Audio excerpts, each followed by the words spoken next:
आरोग्याचं मॉडर्न युग या कार्यक्रमामध्ये सगळ्यांचं मनपूर्वक स्वागत करते मी डॉक्टर मृण्मयी भजक। किडनीचं आपल्या शरीरातलं महत्त्व हे अनन्यसाधारण आहे। म्हणजे शरीर शुद्धीचं कामच या किडनी करत असतात। पण जेव्हा किडनीचा काही आजार होतो किंवा किडनी फेलियर होतं तेव्हा त्याचा परिणाम हा मात्र संपूर्ण शरीरावर होतो। किडनी फेलियरवर मॉडर्न होमिओपॅथीमध्ये काय उपचार पद्धती आहेत हे जाणून घेणार आहोत आजच्या कार्यक्रमामधून। आणि आपल्याला मार्गदर्शन करतायत डॉक्टर स्मिता निकम। नमस्कार मॅडम, कार्यक्रमात आपलं मनापासून स्वागत करते। मॅडम, जेव्हा आपण म्हणतो की किडनी फेलियर होतं तर मुळात किडनीचं जे काम आहे शरीरातलं तर ते कशा पद्धतीचं आहे? किडनी हा एक अत्यंत महत्त्वाचा अवयव आहे शरीरामधला। जसं हृदय रक्ताभिसरणाचं काम करत असतं त्याच पद्धतीनं किडनी रक्तशुद्धीकरणाचं काम करत असतात। जेव्हा आपल्या शरीरात अनावश्यक घटक आणि अनावश्यक पाणी साठलं जातं तर ते मूत्राद्वारे किडनीतून बाहेर फेकलं जातं। तर किडनीचं रक्तशुद्धीकरण हे एक महत्त्वाचं काम आहेच। त्याचबरोबर इरिथ्रोपोएटिन हार्मोनची निर्मिती हे एक महत्त्वाचं काम किडनीमध्ये केलं जातं। तर त्या इरिथ्रोपोएटिन हार्मोनची आपल्याला आरबीसी निर्माण करण्याकरिता बोन मॅरोमध्ये आवश्यकता असते। त्यामुळे आपलं हिमोग्लोबिन मेंटेन राहतं। तसंच रेनिन हार्मोनची सुद्धा किडनीमध्ये निर्मिती होते। तर रेनिनची आवश्यकता आपल्याला ब्लड प्रेशर मेंटेन करण्यासाठी, फ्लुइड बॅलन्स मेंटेन करण्यासाठी आपल्याला आवश्यकता असते शरीरात। तसेच ॲक्टिव्ह व्हिटॅमिन डीचं सिंथेसिस सुद्धा किडनी करते। तर ॲक्टिव्ह व्हिटॅमिन डी सिंथेसिस आपल्याला काय उपयोगी असतं तर शरीरातलं कॅल्शियम आणि फॉस्फरस यांचं प्रमाण संतुलित राखण्याचं ते काम करतं। यामुळे आपली हाडं मजबूत राहतात आणि हाडांची वाढही होते। अच्छा, म्हणजे जे किडनीचं कार्य असतं ते संपूर्ण शरीरावर काम करणारं असतं। पण किडनी संदर्भातल्या ज्या तपासण्या असतात ना तर त्या कधी करून घ्याव्यात? किडनीच्या आजारांमध्ये ना जोपर्यंत गंभीर आजार होत नाही तोपर्यंत रुग्णांमध्ये कोणतीही प्रकारची लक्षणं दिसून येत नाहीत। तर डोळ्यावर सूज येणं, चेहऱ्यावर सूज येणं किंवा पायावर सूज येणं ही प्राथमिक अवस्थेतली लक्षणं असून रुग्णांच्या ती लक्षात येत नाहीत। तर जेव्हा तुम्हाला मधुमेह आहे, डायबिटीस किंवा हाय ब्लड प्रेशरचा त्रास आहे किंवा जन्मजात कोणता मूत्रमार्गाचा आजार आहे तर तुम्ही किडनीच्या संदर्भातल्या तपासण्या करून घेणं आवश्यक आहे। म्हणजे जर हे आजार असतील आणि तुम्ही जी सांगितली ती जर लक्षणं आपल्याला दिसत असतील तर किडनीच्या संदर्भातल्या सगळ्या चाचण्या ज्या आहेत त्या आपण लवकर करून घ्यायला पाहिजेत। किडनी फेलियर बद्दल, रिनल फेलियर बद्दल आपण बोलतोय तर त्याचे काही प्रकार असतात? हां, किडनी फेल्युअर हे जेव्हा आपण किडनी काम करत असतात नॉर्मली तर जेव्हा 50% पेक्षा अधिक किडनी खराब होते तेव्हाच आपल्याला किडनी फेल्युअरची लक्षणं दिसतात। किडनीचं ॲक्च्युअल कार्य असतं त्या आवश्यकतेपेक्षा शरीराच्या खूप जास्त प्रमाणात किडनी काम करत असते। त्यामुळे थोडा बहुत जरी खराब झाले किंवा थोडंही नुकसान झालं तर अजिबात शरीरावर कोणती लक्षणं दिसून येत नाहीत त्याची। तर जेव्हा 50%हून अधिक किडनी दोन्ही खराब होतात तेव्हाच आपल्याला लक्षणं दिसतात। यामध्ये सुद्धा एका किडनीवर जर परिणाम झाला असेल आणि दुसरी किडनी जर व्यवस्थित काम करत असेल तरी सुद्धा आपल्याला कोणत्याही प्रकारचं लक्षण दिसून येत नाही। ती दुसरी किडनी कार्यक्षमता वाढवून आपलं काम पूर्ण करत असते। किडनी फेल्युअरचे दोन प्रकार आपल्याला महत्त्वाचे बघता येतील, ॲक्यूट किडनी फेल्युअर आणि chronic kidney failure. Acute kidney फेल्युअरमध्ये आपल्याला कोणत्या तरी आजाराचा ॲक्यूट परिणाम म्हणून किडनी फेल्युअर दिसून येतं। तर यामध्ये आपल्याला प्रामुख्यानं खूप उलट्या जुलाब होऊन जर डिहायड्रेशन झालं असेल, शरीरातलं पाणी कमी झालं असेल किंवा रक्तदाब कमी झाला असेल तर आपल्याला ॲक्यूट किडनी फेल्युअर दिसून येतं। तसंच ॲक्यूट नेफ्रायटिस किंवा युरिनरी ट्रॅकमध्ये स्टोनमुळे कोणता तरी ॲक्यूट अडथळा अशा प्रकारचं जर काही अडचण असेल युरिनरी ट्रॅकमध्ये तर आपल्याला किडनी फेल्युअर ॲक्यूटमध्ये दिसून येतं। त्याच पद्धतीनं सेप्टिसेमिया किंवा डिलिव्हरीच्या दरम्यान उच्च रक्तदाब, अचानक बीपी वाढला असेल किंवा अतिरक्तस्राव झाला असेल तरी सुद्धा आपल्याला kidney failure, acute kidney failure दिसून येतं। ॲक्यूट किडनी फेल्युअर हे त्यावेळी तात्पुरते उपचार केले किंवा मूळ आजार असतो त्याच्यावर उपचार केले तर ॲक्यूट किडनी फेल्युअर पूर्णतः बरं होऊ शकतं। तसंच क्रोनिक किडनी फेल्युअर आहे। क्रोनिक किडनी फेल्युअरचे महत्त्वाचे जे कारण आहेत त्यामध्ये आपल्याला डायबिटीस, त्याच्यानंतर ब्लड प्रेशर हे दोन महत्त्वाचे कारण आहेत। तसंच क्रोनिक युरिनरी ट्रॅक इन्फेक्शन असेल, आपल्याला क्रोनिक ग्लोमेरुलर नेफ्रायटिस असेल, त्याच पद्धतीनं रिकरंट रिनल कॅल्क्युला असतील तर आपल्याला क्रोनिक किडनी फेल्युअर होऊ शकतं। त्याच पद्धतीनं ओल्ड एज पेशंटमध्ये जर बिनाइन एनलार्जमेंट ऑफ प्रोस्टेट असेल, प्रोस्टेट ग्रंथीची वाढ झालेली असेल तर त्या केसेसमध्ये सुद्धा आपल्याला क्रोनिक किडनी फेल्युअर दिसून येतं। बरोबर आहे, म्हणजे काही आजार हे असतात हे आधीपासूनचे असतात आणि त्यानंतर रिनल फेल्युअर, किडनी फेल्युअर ते डेव्हलप होतं। पण जेव्हा किडनी फेल्युअर होतं तर तुम्ही म्हणालात की लगेचच लक्षणं दिसत नाही, पण जी नंतर दिसतात ती लक्षणं काय असतात? सुरुवातीला उलट्या, मळमळ किंवा खाणं, जेवण न करण्याची इच्छा होणं अशा पद्धतीची लक्षणं दिसून येतात। डोळ्याच्या वरच्या बाजूला सूज येणं किंवा चेहऱ्यावर सूज येणं हे प्राथमिक अवस्थेतलं लक्षण असतं। जर किडनी फेल्युअर वाढत गेलं आणि त्याच्यावर उपचार झाले नाहीत तर मग शरीरात पाणी साठून राहणं, पूर्ण अंगभर सूज येणं त्यानंतर उलट्या जुलाब हे प्रकार चालूच राहतात पेशंटमध्ये. त्याच पद्धतीनं किडनीचा काम कमी झाल्यामुळे रक्तदाब वाढायला लागतो पेशंटचा आणि तो वाढलेला रक्तदाब परत किडनीवर ताण आणून नंतर किडनीला डॅमेजेस होत राहतं. अशा पद्धतीनं किडनी फेल्युअरची आपल्याला लक्षणं दिसतात. तसंच अशक्तपणा किंवा थोडंसं चालल्यानंतर थकवा जाणवणं अशा प्रकारची लक्षणं दिसून येतात. बरोबर आहे. तुम्ही म्हणालात की उलट्या मळमळ, आता ही जी लक्षणं आहेत की ही अदरवाईज पण असतात पेशंट्समध्ये, इतर काही कारणांमुळे पण असतात. तर किती काळ ही लक्षणं जर दिसली तर आपण औषधोपचार केल्यानंतरही लक्षणं जर कमी झालेली नाहीत तर तेव्हा आपल्याला या लक्षणांकडे गांभीर्यानं लक्ष देऊन आपल्याला ट्रीटमेंट घेणं गरजेचं असतं. नक्कीच डॉक्टर. म्हणजे आता आपण किडनी फेल्युअर किंवा रिनल फेल्युअर आहे त्याची लक्षणं बघितली, त्याचप्रमाणे चाचण्या कधी करून घ्याव्यात हे देखील आपण जाणून घेतलं. किडनी फेल्युअरचे काही पेशंट्स आहेत त्यांचे अनुभव देखील आपण ऐकणार आहोत. पण आपल्याकडे एक पेशंट आहेत सुमन जाधव नावाच्या, ज्यांना डायबिटीस आहे आणि त्यांना kidney failure, chronic kidney failure झालेलं आहे. त्यांनी मॉडर्न होमिओपॅथीमध्ये ट्रीटमेंट घेतली आणि त्यानंतर त्यांना काय रिझल्ट्स मिळाले हे ऐकूया त्यांच्याकडूनच. सुमन जाधव, वय 80 वर्षे, राहणार कराड, यांना जून 2016 पासून सतत उलटी येणे व ताप येणे असे त्रास होत होते. एक दिवस अचानक खूप प्रमाणात उलट्या झाल्या. तपासणी केली असता रिपोर्टमध्ये त्यांचे क्रिएटिन 6.4 आणि युरिया 165 इतक्या खूप प्रमाणात वाढलेले. नोव्हेंबर 2016 साली अचानक त्यांना भरपूर उलट्या झाल्या. कोणत्याही औषधांनी बऱ्या झाल्या नाहीत. मग तेव्हा रक्त चेक केलं तेव्हा असं नजरेस आलं की त्यांचं युरिया आणि क्रिएटिन खूप वाढलेलं होतं.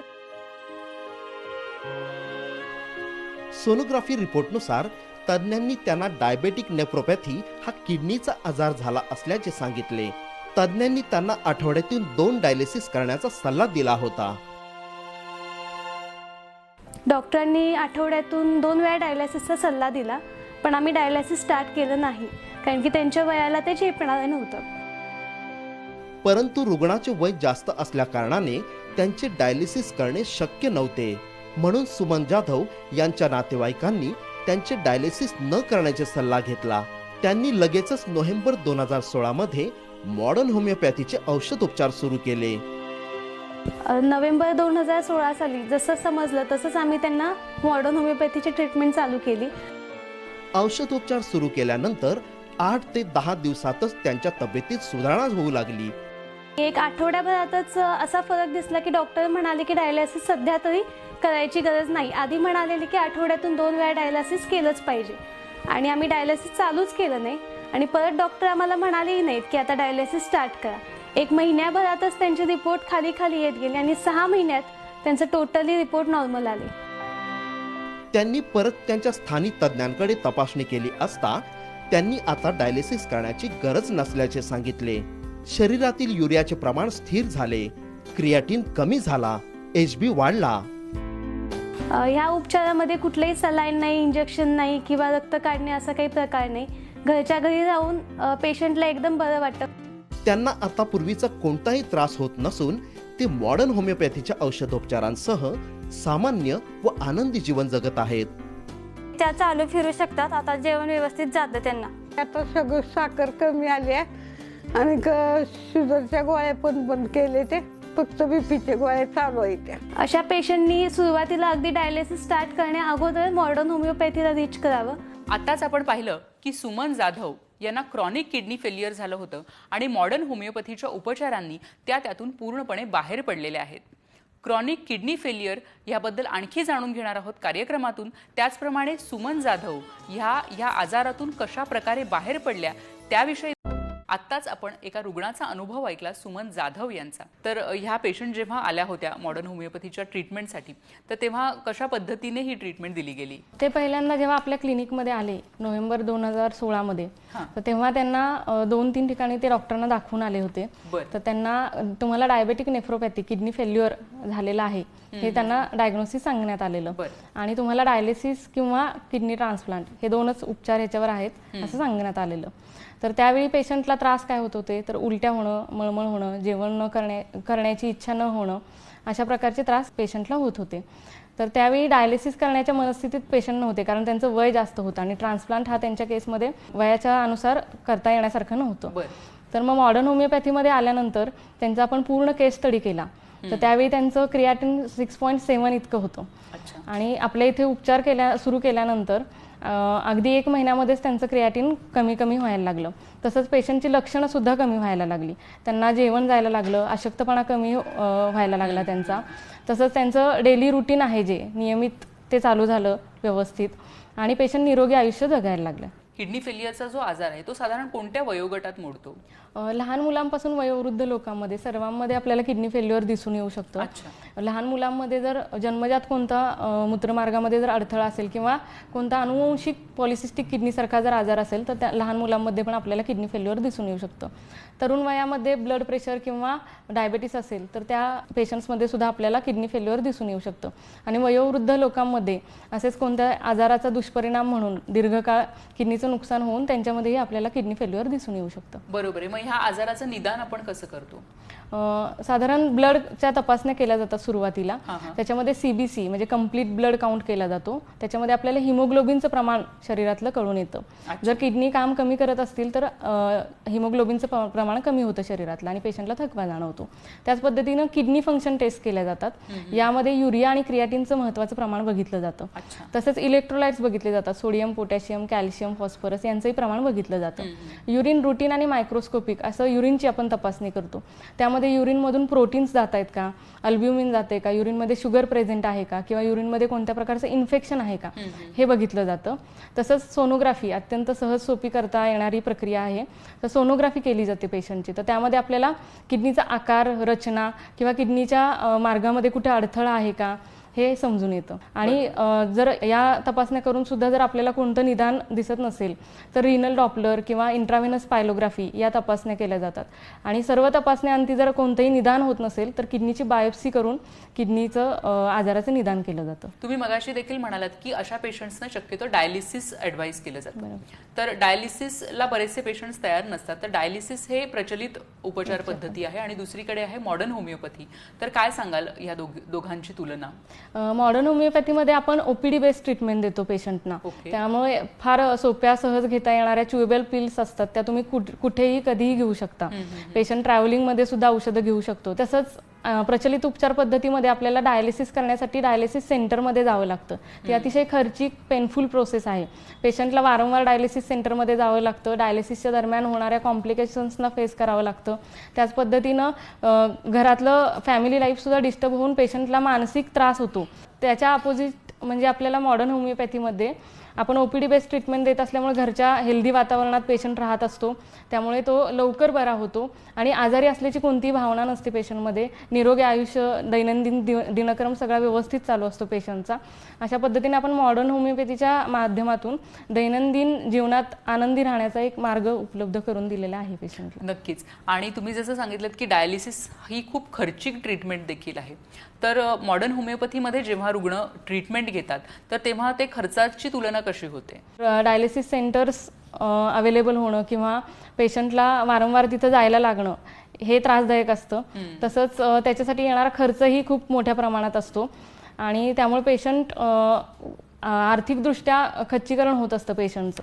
त्या तुलनेत आपली ट्रीटमेंट पद्धतीमध्ये रुग्णांना परवडणारी अशी ट्रीटमेंट आहे. ज्यांना अक्यूट किडनी फेलियर किंवा क्रॉनिक किडनी फेलियर झालेलं आहे असे अनेक रुग्ण आज आपल्या समाजात आहेत. अशा सगळ्या रुग्णांना तुम्ही काय सल्ला द्याल? सर्वप्रथम लक्षणं दिसून आलेल्या ट्रीटमेंट घेणं गरजेचं आहे रुग्णांनी. तर आपल्याला किडनीचा कुठला गंभीर आजार आहे की नाही हे जाणून घेणं गरजेचं आहे आणि त्या पद्धतीचा आजार असेल तर त्वरित निदान करून त्याचा उपचार घेणं गरजेचं आहे. त्याच पद्धतीनं आहारामध्ये पथ्यांचं वापर केला पाहिजे. यामध्ये आपण पाणी कमी प्रमाणात, जर शरीरावर सूज येत असेल तर पाणी कमी प्रमाणात घेतलं पाहिजे. तसंच मिठाचं आहारामधलं प्रमाण कमी केलं पाहिजे. तसंच हाय फॅट असलेले किंवा हाय कॅलरीज असलेलं डाएट अवॉइड केलं पाहिजे. त्याचबरोबर तुम्ही नियमित व्यायाम केला पाहिजे आणि ब्लड प्रेशर आणि ब्लड शुगर या लेवल्स आपल्या कंट्रोलमध्ये ठेवल्या पाहिजेत.